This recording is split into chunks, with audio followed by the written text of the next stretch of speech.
Date. I hurt my fiancée and lost her trust. Original post. I, male 32, proposed to my fiancée, female 39, 2 months ago and she said yes. I love her with all my heart. She's very sweet and intelligent and drop dead hot. Only problem that we were facing was that I haven't met her family because she has not had any contact with them for 20 years. And for my family, that's a red flag. Mom suggested to me that since we are engaged now, they're my family too, so we contacted them. Her mom was so sweet, and she started crying the moment I introduced myself. Her father is also very kind. They talked to me about her childhood, how wonderful and kind she always been, and it made a lot of sense what she turned up to be. I thanked them for raising such a beautiful human. I kept in touch with them and I soon met all her siblings. She has 3. Then I introduced them to my family and I was happy they got along. Mom suggested then that the next step is to invite my future in-laws to my parents' house and take my fiancé there so she could finally work on the dispute that she had with them. She never told me, and when we asked her parents, they didn't know either. When she got there, she screamed, "What are they doing here?" and ran out. I have never heard her raise her voice like this before. I ran after her, but she just drove off. I went back and apologized. Her mom was crying her eyes out, and so were her sisters. Her dad and brother looked cut up. When I went home, she was crying and packing. She told me that she needed to move out and that she was staying with her friends. I also started crying and asked her to tell me what happened. When she was 18, her brother, 19 at the time, violated her best friend's little sister, then 17. He apparently had feelings for this girl for years, but she never was interested, so one New Year party, he waited until she was very drunk and forced himself on her. He later boasted about how he finally had her and now can move on. He got away with it, even when everybody knew he did, but there was no evidence. My fiancé tried everything to help convict him because she was the one who overheard him boasting to his friends and discussed what he did to that girl. My fiancé's family did everything to protect him, and a year later, the girl ended herself. That broke my fiancé, who still suffers from severe depression. She said the indifference in her family's reaction when they found out about the girl's fate still makes her blood freeze in her veins. She knew she could never forgive them. The way she was talking is like this happened yesterday. I felt sick, and I wished I didn't have to ask. I have seen her brother and how proud her parents are of their only boy, who's successful and a father of 2. I apologized and begged her to stay. Told her that had she told me all this before, I would never have brought them back to her life. She said that I should have trusted her judgment, since I always boasted about how kind and just she was. She called me later and told me that she couldn't do this anymore. Today she left the ring while I was at work and took the last of her stuff. I felt like my world is turned upside down. Tell me what I should do to make her forgive me. She's so angry with me and my family, and I totally understand her. Mom says that my fiancé is being overdramatic now, and all this has happened so long ago, and we should all move on since her family still loved and wanted her back. I don't know what to do. Now for the top advice before reading the updates. The issue is, you still don't see the actual problem. Your mistake was not to underestimate what happened. Your mistakes were to not trust her judgment and going behind her back. And it's not your nor your mother's place to say if she overreacts or not. It doesn't matter if you like her family. It doesn't matter if her parents love her. You prove that you still don't get it with your last paragraph. This exactly. He literally acknowledges blaming her for his going around her back and seems to have zero self-awareness about it even in this post. She literally had no control over the situation, but Opie still wants to make it her fault. Just amazing. Yeah, when he said we, I thought he meant his fiancé and him, not his mom. Yeah, I don't blame your fiancé one bit. Your mom sounds super crazy, and I can't believe you went along with her instead of shutting her down. Sounds like Opie's ex dodged a just-no mother-in-law. Good for her. This whole mess aside, his mom would have made this woman's life miserable. In what freaking world would be a healthy, functioning adult that you loved be no contact for 20 years for a silly issue? This fight should have started and ended with Opie asking his fiancé for details and her blowing up about having to explain herself. End of story. Going behind her back? WTF. Red flag is not talking to fiancé but his mother, and following his mother's advice behind his fiancé's back. Opie is an idiot. Now for the first update. Good morning. What a rough night I had after trying to read all of your comments, DMs, and messages. Filled with nightmares. I have called my fiancé before breakfast. I told her that I love her more than she even knows, and that I know she loves me. That I never in a million years thought people who loved each other this much would break up. I apologized and promised to make it up to her for the rest of my life if she gave me a second chance. I told her we can move away from our families, and I promised her that it would be the two of us from now on. Nobody will have a say in how we live our lives but us. She was crying the whole time, and I must admit that I'm not a crier myself, but I haven't stopped crying since yesterday. I hope she gives me a new chance to make it up to her. Second update. I want to start by saying I've never experienced so much hate in my life before like what I got on my post from yesterday. I'm not mad, however. I appreciate that you took my now ex-fiancé's party because she deserves all the love and support. I hurt her badly and I can't even describe how much I regret my actions. The only thing I can say is that it was never intentionally done to hurt her. I thought I was doing something good. We are no longer together. She said that she couldn't come back from this and that she wanted to be alone now. I told her that I love her like I never loved anyone before. I have loved her for over 10 years. She said that she loved me too, but that she needed to do this on her own now. So we are done. I need a break now from everything and especially from my family. I will never blame my wretched behaviors on anybody. I chose to do the wrong thing. Nobody made me, but I still feel resentment towards everyone who helped me hurt my girl. I need to be alone now too. Thank you again. Bye. I hate to say it, but I hope Opie learns to trust those who are in his life over his parents. Opie's old enough not to listen to everything his parents say to him. At least Opie knows he has no one to blame but himself. Also, I hope Opie asks his mother why she believes avoiding a rapist is a bad thing. Dude, I just feel like Opie's using his mom to deflect blame. Only problem that we were facing was that I haven't met her family because she has not had any contact with them for 20 years. And for my family, that's a red flag. Mom suggested to me that since we are engaged now, their family too, so we contacted them. He himself said that he thought this was a red flag. So when his mom suggested it, he jumped to it and decided to go see them. His mom only ever suggests things to him. She herself never acts and does anything. I kept in touch with them and I soon met all her siblings. She has 3. Then I introduced them to my family and I was happy they got along. He keeps on being actively in contact with these people without informing his ex. He just kept it all hidden from her.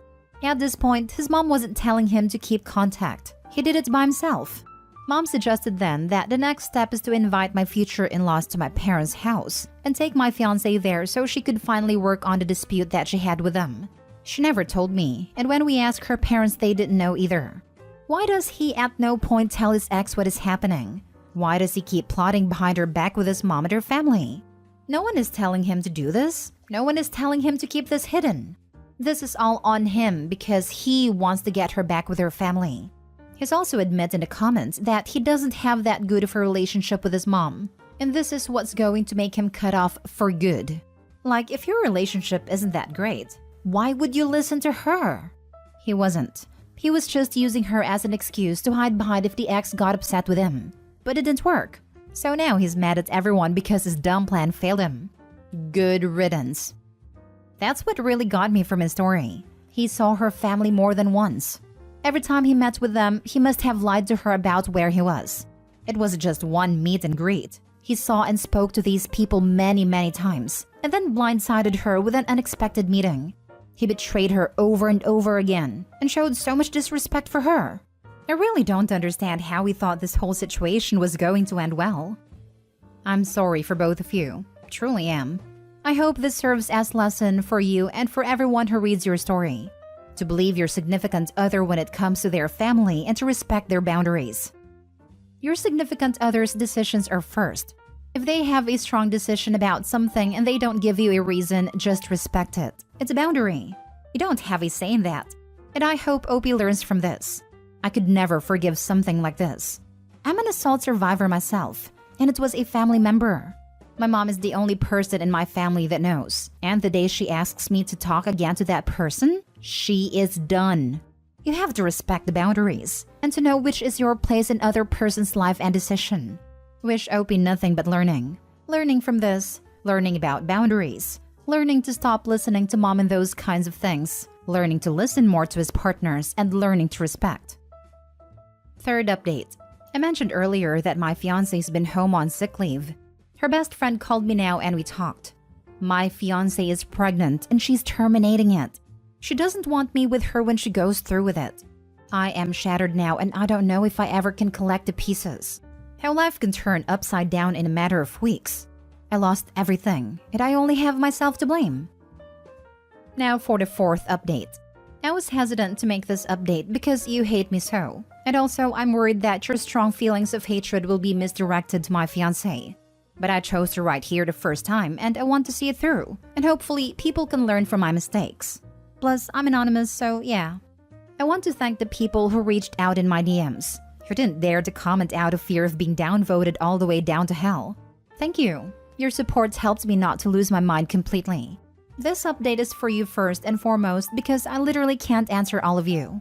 My fiancé called me today after her appointment at her shrink. She asked me if I wanted to have lunch with her. She looked so sad and it broke my heart. This was the first time I saw her after she moved out. I just wanted to hug her and break down crying, ask her forgiveness, but I didn't want to make it about me, so I just kissed her cheek. She didn't talk for at least 30 minutes, just looked out of the window. I waited. Then she told me that it didn't matter that I didn't hurt her intentionally. I just did. I agreed. She started talking about her appointment with her gyno. She's 6 weeks. We have been trying for a year, but we never made a big fuss. We just thought that if it happened, it happened. But I know that she wanted a baby. And that's why her best friend told me because she was terrified that my fiancé is going to regret it. I told my fiancé that it was absolutely 100% her choice whether she wanted to keep it or not. But that she should never do it either from a place of hurt or anger. She should do it because it feels right for her. She then told me that she's going to think a little bit more. She also told me that she was ready to talk to me about her life with her family, but never in details and only in therapy sessions. She also said that she was ready to listen to me, and what made me do this stupid thing to her, but also only in therapy. She also told me that she doesn't want to move back with me and that she wanted to postpone the wedding. She refused to take the ring back, and said she will ask for it when/if she thought we had a chance. She said that if we separate, she wants to know she's done everything. I told her I love her more than anything, and she said she believed me, and that she did too. We are starting therapy on Tuesday and will hopefully continue every week. I've spoken to her friend now, and she said that my fiancé looks like she's feeling a bit better after our lunch, and that she even made a joke. So I'm hopeful. Now for more comments before the last update. Since you're treading lightly with this new potential second chance, I'd highly recommend you stop talking to her friend about her behind her back. If she finds out you've been getting intel on her emotional state from someone close to her after she specifically said she wanted to do this healing separately and in therapy only, that would be another blow.